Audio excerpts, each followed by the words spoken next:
Hello, नमस्कार, जय हिंद, जय भारत। संवाद में आपका स्वागत है। बड़े गैप के बाद आपस में हम रूबरू हो रहे हैं, क्योंकि बीच में इलेक्शन आ गए थे, जम्मू कश्मीर असेंबली के इलेक्शन। हमारा स्टैंड एक नॉन पॉलिटिकल स्टैंड है हमारे इस चैनल का। इसी कारण हमने इस दौरान कुछ अपनी टीका टिप्पणी नहीं की, क्योंकि हम एक न्यूट्रल स्टैंड में ही रहना चाहते थे। अब जबकि हमारी असेंबली के इलेक्शन हो चुके हैं, हमारी अपनी गवर्नमेंट आ चुकी है, लोगों ने भारी मिकदार में जाके अपने वोट कास्ट किए और बहुत देर के बाद जम्मू कश्मीर में फ्री एंड फेयर इलेक्शन हुए हैं और कहीं से भी कोई आवाज़ नहीं आई कि कहीं इलेक्शन में हेरा फेरी, कहीं ईवीएम की मशीनों में कोई गड़बड़ी का कोई ऐसा किसी ने आरोप नहीं लगाया। तो इस बात के लिए, एक अच्छे इलेक्शन कंडक्ट करने के लिए सबसे पहले इलेक्शन कमीशन ऑफ इंडिया को हम तहे दिल से मुबारकबाद देते हैं। भारतीय गवर्नमेंट को भी इसका पूरा श्रेय जाता है। मोदी गवर्नमेंट को मुबारकबाद, और बिलखुसूस एलजी साहब को इस बात के लिए मुबारकबाद कि उन्होंने बहुत बढ़िया यहाँ पे माहौल क्रिएट किया। लॉ एंड ऑर्डर को उन्होंने पूरे अपने कंट्रोल में रखा। फोर्सेस ने बहुत अच्छे ढंग से, चाहे वो आर्मी रही हो या दूसरी आर्म फोर्सेस, सब ने बहुत ही ईमानदारी के साथ अपनी ड्यूटी दी। इसके लिए ख़ास तौर पे इन एजेंसियों को भी, फोर्सेस को, आर्मी, पैरामिलिट्री फोर्सेस को बहुत बहुत बधाई, मुबारकबाद। अब जबकि इलेक्शन हो चुके हैं, लोगों की जो आशाएं हैं वो गवर्नमेंट से बहुत ही ऊंचे दर्जे की हैं। अपने अपने जो उनके, हम लोगों के नुमाइंदे हमने चुने हैं एमएलएस, उनसे बड़ी आशाएं हैं कि वो फील्ड में जाके देखेंगे कहाँ पे कमियां थी पहले डेवलपमेंट के कामों में, टोटल इंफ्रास्ट्रक्चर, यहाँ भी कोई कमी होगी। हम आशा करते हैं कि अब वो लोगों की उम्मीदों के मुताबिक वो खरा उतरेंगे। एक कोई विधायक हो, कोई नेता हो, उसका काम बोलता है। अब तो कबल अज़ वक्त होगा, हम पहले ही उनसे बहुत जल्दी में ऐसी आशाएं कर लें, एक टाइम फ्रेम के बाद हम देखेंगे कि वो क्या हमारे उम्मीद के मुताबिक खरा उतरे या नहीं।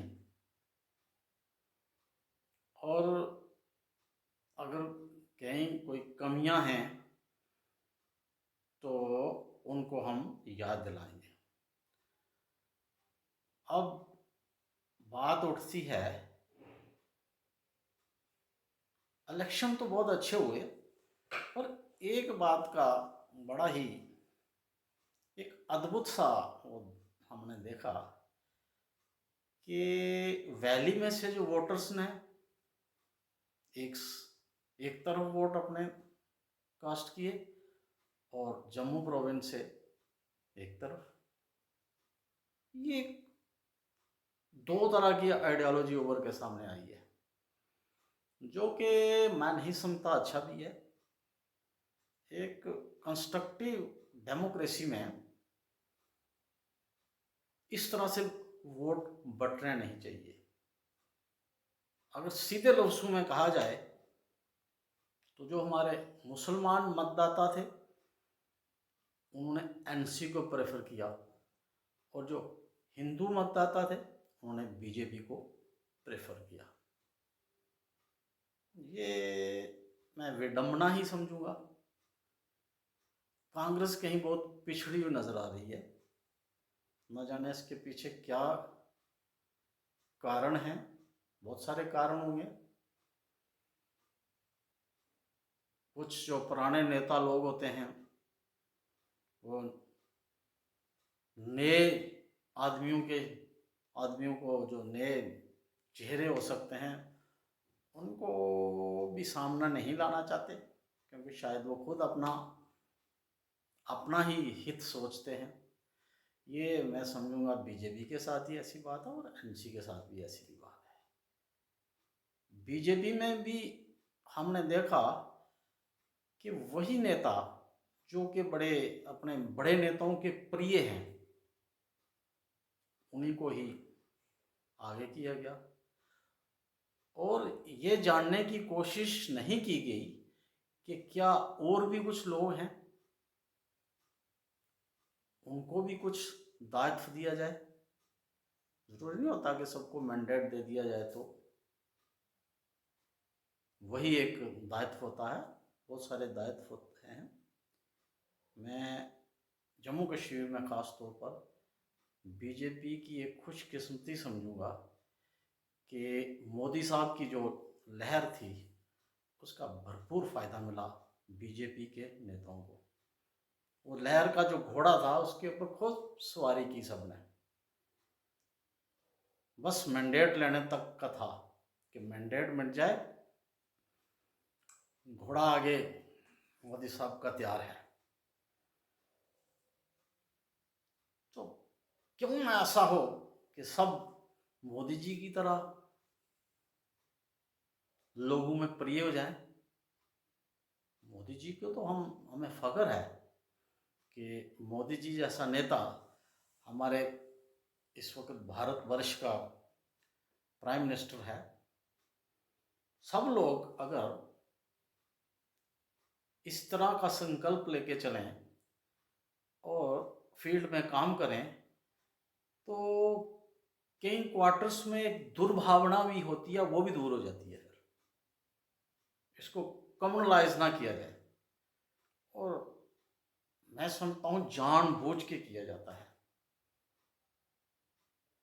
भारत में कुछ ही लोग होंगे मुट्ठी भर जो कि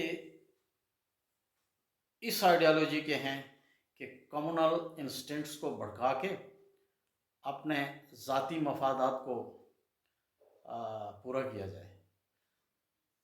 मैं समझता हूँ कि 80% लोग, चाहे वो मुस्लिम कम्युनिटी से बिलोंग करते हों चाहे हिंदू कम्युनिटी से, वो इस तरह की उनमें दुर्भावना नहीं है। लेकिन एक ऐसा माहौल क्रिएट कर दिया जाता है कि लोगों के पास ऐसा लगता है कि कोई दूसरा रास्ता नहीं होता, तो वो इसी भाव में बह जाते हैं। यही कुछ मैं देख रहा था कि ऐसा जम्मू कश्मीर के साथ हो रहा है।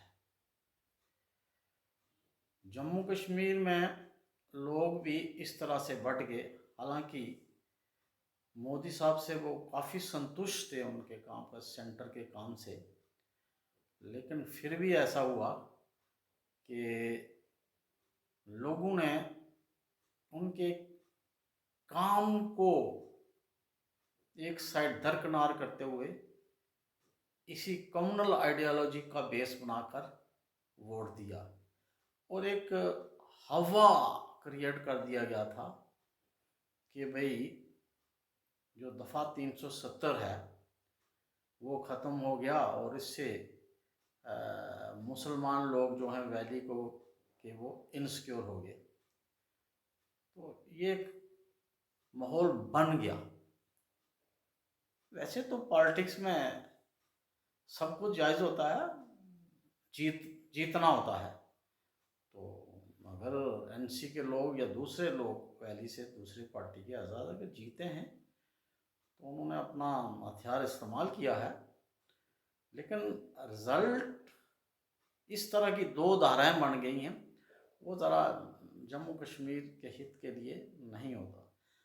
अब जैसे ये धाराएं बनी हुई हैं, इसके मुताबिक तो मैं समझता हूँ फिर तो जम्मू और जो कश्मीर वैली है, जम्मू डिवीज़न और कश्मीर डिवीज़न, ये तो दो तरह की आइडियोलॉजीज़ हैं। इनको अलग कर देना चाहिए, फिर तो दो हिस्सों में बांट देना चाहिए। अगर हमने लद्दाख के डिवीज़न को अलग कर दिया और यूनियन टेरिटरी बन गई, तो यहाँ भी तो वही बन रहा है। इसका यही अभिप्राय है ना कि वैली के लोग जम्मू के लोगों को टॉलरेट नहीं कर रहे और जम्मू के लोग वैली के लोगों को टॉलरेट नहीं कर रहे हैं। क्यों ना इनको भी दो एंटिटीज में बांट दिया जाए। हल तो यही होगा। असेंबली में अभी देख रहे हैं वो एक कबड्डी की गेम चली। This was not a good thing, this was not good thing. ये क्या, वहाँ जो लोग जाते हैं वो तो एक चुने हुए नुमाइंदे होते हैं और एक किस्म का हमारी सोसाइटी के वो रोल मॉडल होते हैं। वहाँ इस तरह से उलझना ये कोई शोभनीय नहीं है, ये काम शोभनीय नहीं है। एमएलएस जो चाहे वो बीजेपी के थे चाहे दूसरे पार्टीज के, ये तो एक किस्म का कबड्डी का मैच बना हुआ था। एक जैसे होता है ना फिश मार्केट, सब्जी मंडी, हल्ला गुल्ला, एक दूसरे की बात नहीं सुननी। वैसे तो जो बात चल रही है स्पेशल स्टेटस की, तो ये तो मेरा ज़ाती राय भी है। मैंने पहले भी इस एक संवाद में कहा था कि अगर जम्मू कश्मीर से 370 का जो आर्टिकल था वो 35 से 370 अगर उसको वापस लिया गया तो कुछ ना कुछ तो स्पेशल स्टेटस कुछ मिलना भी चाहिए ना। जैसे 371 के तहत कुछ स्टेट्स हैं, उनमें कुछ हैं, हिमाचल में है कुछ, उधर कोई ईस्ट की स्टेट्स हैं, तो वाई नॉट जम्मू कश्मीर को भी ऐसा स्पेशल स्टेटस मिलना चाहिए जिससे हमारी ज़मीनें, हमारे जॉब्स, हमारे बच्चों के वो सेफ रहें। तो नहीं तो आम अभी तक जो देखा गया, लोग जम्मू की तरफ और बढ़ रहे हैं। जम्मू को कितना भरेंगे हम? क्या जम्मू उन लोगों को फीड कर पाएगा? जम्मू की पॉपुलेशन इस वक्त इतनी है पहले ही कि ये जो फैसिलिटीज़ हैं इससे तो फीड नहीं हो पा रहा जम्मू के लोग। यहाँ गलियाँ टूटी हुई हैं, यहाँ पानी का सही बंदोबस्त नहीं है, बिजली की प्रॉब्लम है, सड़कें अच्छी नहीं है अभी। ठीक है, अच्छे काम हुए हैं, फ्लाई ओवर बने हैं, कुछ पार्क बने हैं और चीज़ें बनी हैं, वो तो सराहनीय है इसको। बट और पॉपुलेशन को अगर बीच में हम ठोस देंगे तो क्या होगा? कश्मीर वैली में कोई जाना नहीं चाहता, उनके पास तरीका है भगाने का, भगा देते हैं। अभी देखा हाल ही में वो जो लेबर्स बेचारे काम कर रहे थे उनको मार दिया। ये कौन सी आइडियोलॉजी काम कर रही है? इसके पीछे कौन है? बाहर की एजेंसियां हैं। तो यहाँ उथल पुथल मचाने की एक कोशिश है। हमारे लोगों को, जो चाहे लोग को लोग कहें कि भी हों, उनको उस चीज़ को कंडेम करना चाहिए ना। हमारे लीडर्स को, नेताओं को करना चाहिए, खाली बाहर से नहीं, दिल से। और ऐसा तो आके पनप नहीं सकते जब तक हम ही उनको कुछ सहायता नहीं करते। बाहर के लोग आके कहाँ इतना कामयाब हो सकते हैं। तो मैं तो पहले भी बोलता था, अभी इलेक्शन का माहौल जम्मू कश्मीर में नहीं था, बेशक स्मूथनेस थी, सब कुछ लॉ एंड ऑर्डर, अभी और चाहिए था टाइम, साल 1.5 साल। थोड़ी सी मेरे हिसाब से जल्दबाजी कर दी गई है, क्योंकि इनका जितना भी ओवरग्राउंड नेटवर्क है या दूसरी चीज़ें, उनको पहले बिल्कुल वो कर देना चाहिए था, न्यूट्रलाइज कर देना चाहिए था, ख़त्म कर देना चाहिए था। और लोगों की भावना भी बड़ी एक नेशनलिस्टिक अप्रोच की बन रही थी।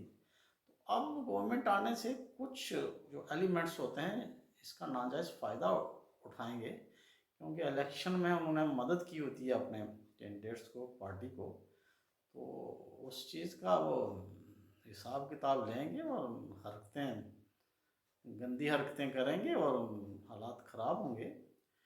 तो मैं बात कर रहा था कि हमारे विधायकों का रोल मुझे कोई अच्छा नहीं लगा। तभी बोलते हैं कि एक भाशहूर, knowledge with full of knowledge ऐसे विधायक हों तो वहाँ बातचीत करें, तबसरा चले। अगर मैं तो देख रहा हूँ कोई बड़े बड़े लीडर जो हैं, इवन के कुछ सिलेक्टेड एमएलए भी बिल पास कर दिया जी, बिल पास हो गया। बिल और रेजोल्यूशन में भाई साहब बहुत फर्क है। बिल एक कानून बन जाता है, रेजोल्यूशन एक किस्म की डिमांड देना, पावरें तो सेंट्रल गवर्नमेंट के पास हैं, चाहे वो रेजोल्यूशन माने या ना माने। हम एज ए प्राइवेट कैपेसिटी में भी एज ए सिटीजन हम रेजोल्यूशन दे सकते हैं, कोई भी रेजोल्यूशन सेंट्रल गवर्नमेंट को दे सकते हैं, स्टेट गवर्नमेंट को दे सकते हैं। तो इसका इतना बड़ा बखेड़ा नहीं बनना चाहिए था। और राठौर साहब का भी रोल कोई सराहनीय नहीं है, और 7th टाइम के एमएलए हैं, इतना बड़ा एक्सपीरियंस, अच्छी अच्छी मिनिस्ट्री पे रहे हैं, तो उन्होंने भी एकदम से, अगर ठीक है मार्शल का उपयोग करना भी था तो थोड़ा ढंग से उनको ले दे, इनके बाद ले जाओ, उठा के फेंक दो, this is not a language. Rathore साहब, आपका एक्सपीरियंस यहाँ होना चाहिए था। ये जो 5 दिन खराब हुए, ये हम पब्लिक का पैसा था।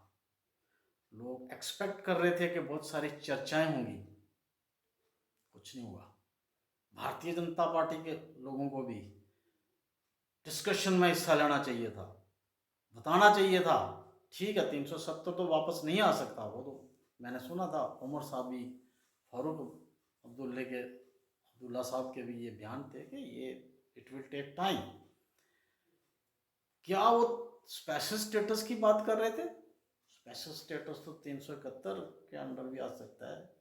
किस चीज़ की डिस्कशन होती ना, कुछ लोगों को पता ही नहीं बिल क्या होता है। मैं कोई डिस्ट्रिक्ट अध्यक्ष वगैरह बाद में बातें करते थे, ये बिल पास कर दिया है, ऐसा बिल और रेजोल्यूशन में भाई साहब फ़र्क है। तो ये जो हाई कमांड होती हैं पार्टियों की, इनसे भी हमारी रिक्वेस्ट है कि अच्छे अच्छे बंदों को मैंडेट देना चाहिए, पढ़े लिखे बंदों को। नॉलेज ही नहीं है अंदर, वो सीख सीख के तोते की तरह बाद में बोलेंगे तो उसका कोई वो अभिप्राय नहीं है। तो चलिए देखते हैं, हमारी शुभकामनाएं हैं इन लोगों के साथ। आगे असेंबली का इलेक्शन जब जनवरी में होगा तो कुछ काम की बातें हों, लोगों के काम हों, तो तभी जाके एक ट्रू डेमोक्रेसी इसमें हम उसको अपना क्या बोलते हैं रिजल्ट दे सकती है। तो मैं एक बात कह रहा था, वो आती रही कि भाई क्यों ना जम्मू को एक अलग स्टेट बना दी जाए। कुछ इलाके जैसे पठानकोट के कुछ इलाके हैं, पठानकोट पहले जम्मू कश्मीर में हुआ करता था, कुछ अगर हिमाचल से हो सकता है कोई जुड़ा हुआ इलाका, तो रजौरी पुंछ वगैरह मिला के ऐसे इलाकों को एक जम्मू को अलहदा एंटिटी बनाया जाए, स्टेट बना दो। कश्मीर को अलहदा बना दो, यूनियन टेरिटरी दे दो। अगर वो राठौर साहब जैसे बंदे भी अभी तक ट्रू मीनिंग ऑफ डेमोक्रेसी नहीं समझ सके तो उनको अभी यूटी ही का दर्जा ही उनके लिए बेटर रहेगा। मैं नहीं कहता, ये मैं एक दुखी दिल से कह रहा हूँ, उनका बहुत तजर्बा है, लेकिन राठौर साहब जैसे बंदे से मुझे बड़ा दुख आ रहा है कि ऐसे माहौल को कंट्रोल नहीं कर सके। बीजेपी के भी जो लीडर ऑपोजिशन है उनको भी अच्छा रोल करना चाहिए था, और बड़े दुख की बात है उठा उठा के फेंका उनको, जैसे एक और रग्बी गेम होती है ना, मारते हैं एक दूसरे के ऊपर चढ़ चढ़ के बाल खींचने के लिए। अरे आप कोई पहलवान थोड़ी हो, क्या आप पहलवान हो? हमने आपको पॉलिटिकल नेता चुन के भेजा था, आप पहलवान तो और भी बहुत थे हमारे पास, पहलवान नहीं हो आप। यहाँ विवेक से बात लेनी होती है। तो हम आशा करते हैं कि अगर हमें भलाई चाहिए सेंट्रल गवर्नमेंट से, इस चैनल के मतलब इस संवाद से माध्यम से मेरी अपील है कि जम्मू कश्मीर को अब इलादा 2 हिस्सों में और फर्दर बांट देना चाहिए। 371(2) स्पेशल स्टेटस कश्मीर को भी और जम्मू को भी मिलना चाहिए, तो तभी जाके ये काम बनेगी। तो ऐसा हम 2 लोगों को बांट के उनको हिंदुस्तान पाकिस्तान करके कबड्डी का मैच फिश मार्केट नहीं बना सकते। कब तक हम इस चीज़ को देखेंगे? इस चीज़ से ऊपर उठाने के लिए जम्मू को अलग एंटिटी में एक यूनिट बना दिया जाए और कश्मीर वैली को, यही मेरी इल्तिजा है। होप कि आप लोगों को मेरा ये संवाद अच्छा लगा होगा। मैं चाहूँगा कि आप अपने दूसरे ग्रुप्स में इसको शेयर करें ताकि उनके कमेंट्स भी आएँ। हमें एक मुहिम चलानी पड़ेगी। मैं तो कहूँगा जम्मू के लोगों को, अगर मेरी ये बात सुने, एक मुहिम चलानी चाहिए। ऐसा तो नहीं हम बर्दाश्त करेंगे। हमने एमएलए चुन के भेजे हैं, उनको उधर पीटने के लिए तो नहीं भेजा। एक बेइज्जती का मुझे तो बड़ी वो ह्यूमिलिएशन फील हो रही थी यार। इतने लोग अपने मन से उनको वोट देते हैं, हमारा नेता बनेगा, बढ़िया नेता की वो हालत हो रही थी अंदर। This is not. Thank you. जय हिंद, जय भारत।